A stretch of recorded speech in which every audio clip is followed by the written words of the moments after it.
So a couple months ago, our daughter started potty training. We got this toilet stool off of Amazon, and while it works great, it's just not tall enough. We really needed about double the height. So today we're going to show you how to make a cheap and simple stool for your kids out of old 2x4s that were left over.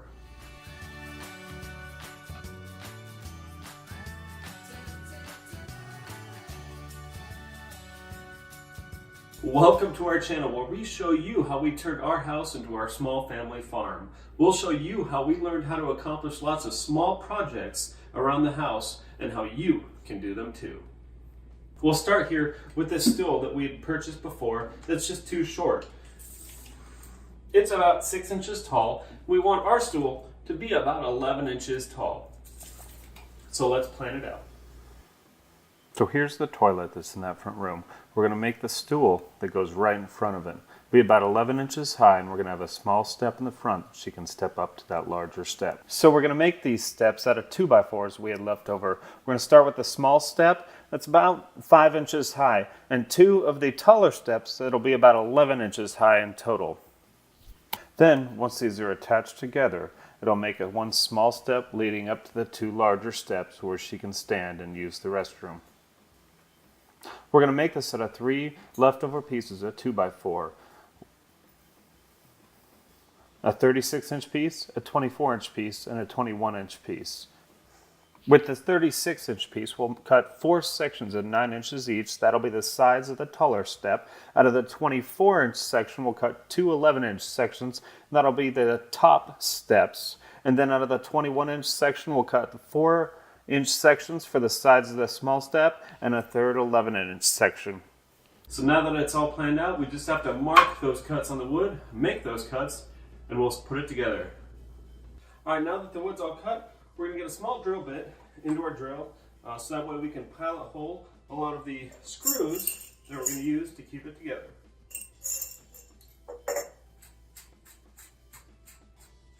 So we'll start with the small step that goes in front.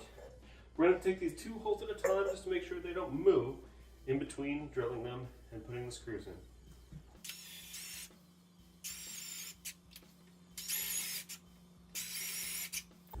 So the purpose of the pilot holes is so that when you screw that screw in to the wood, you don't split it. So you only need to go down just a little bit into the top of the wood.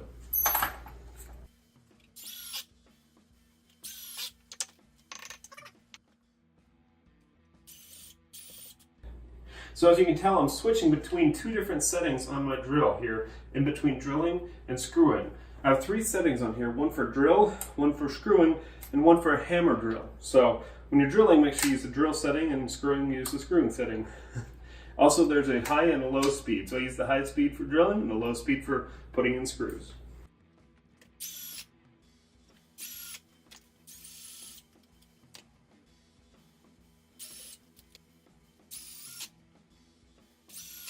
So you can see it's starting to come together. Just the last step, we'll be good to go for sanding and staining.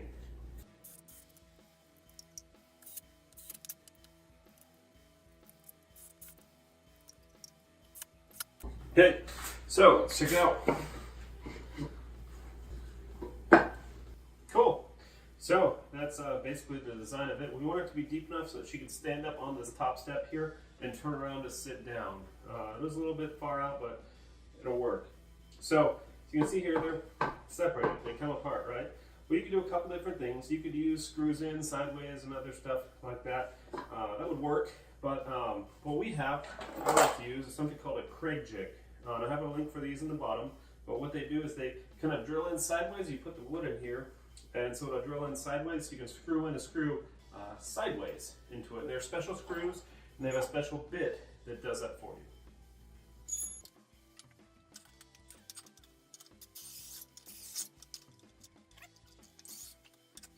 So I'm just going to do 2 of these on each side to give it stability.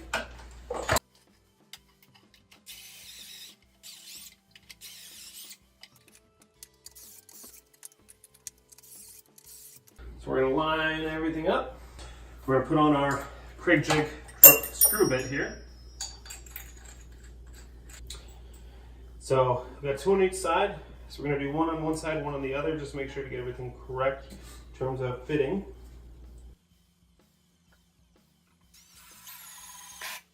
and then we'll come back and do the other two.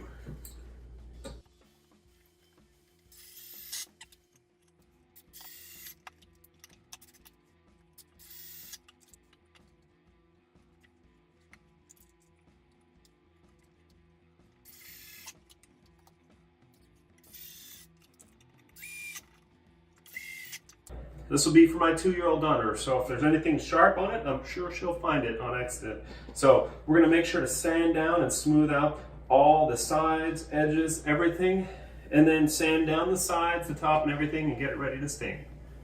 So we moved outside, we have our stool, and I just have a general orbital sander that I use for pretty much everything with some, I believe it's 60 grit sandpaper on the sander. I'm gonna go ahead and plug it in and get going. So I have my electrical cords. If you've seen my video on electrical cords, this is how they're stored, and I'll show you exactly how to do that on that video. Alright, so for sanding this, big things we're looking at here, make sure to take any of those big chunks of things that could poke my daughter with.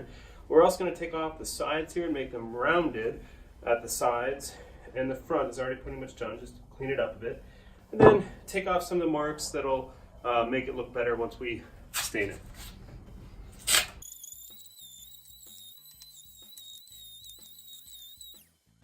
So that looks good for the edges. Here they're nice and rounded. I just got to get a new piece of sandpaper and I'll take the tops off and be ready to stain.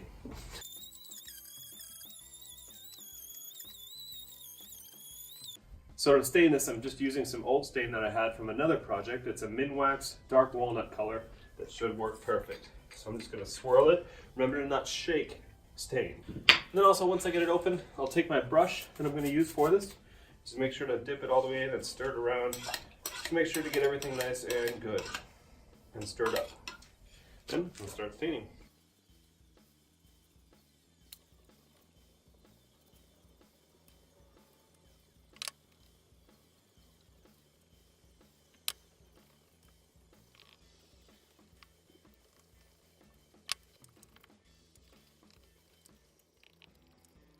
So the secret to staining that I learned the hard way is that you don't want to leave this on forever. For me, I don't want it too dark. It's just that's just the stain I had. So I'm going to let it sit for a few minutes like it's already been, and then I'm going to wipe it off.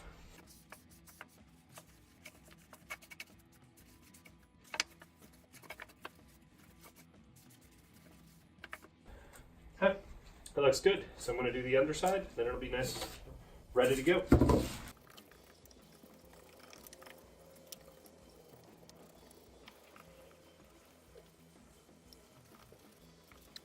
So now that I did the bottom, I'm just going to turn it over. Make sure to wipe off the tops so that any excess didn't get on the front or the more seam surfaces. Now it's ready to sit. You want to let this dry for at least a couple hours. I prefer overnight, and we'll come back tomorrow and get it polyed. It's a day later. Now everything is dry on this stool from the staining. So we're going to get our polyurethane out. So this is a clear satin. It comes in a couple different sheens. Satin, semi-gloss, and I believe gloss too. I very rarely use that.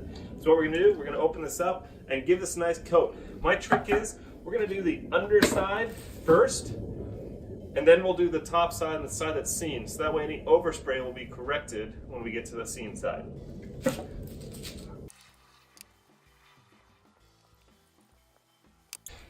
So what I'm talking about, as you can see a little bit here, I don't know if you can see that on the camera, but there's a little bit of polyurethane that's leaked over from doing the underside. So by doing that first, we can correct it so it looks good on top.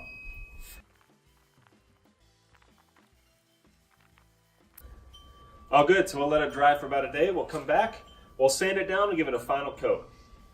So applying polyurethane to this is important because it not only seals it and protects any possible like sharp edges or anything that are on there, but it'll also seal it from any water or debris or anything that may get on it from the toilet that it'll be next to.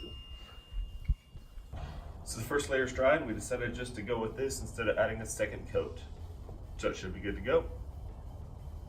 So I think this turned out pretty good for being free and just using extras from previous projects. I think it'll work perfect and it looks pretty good. So thanks for watching.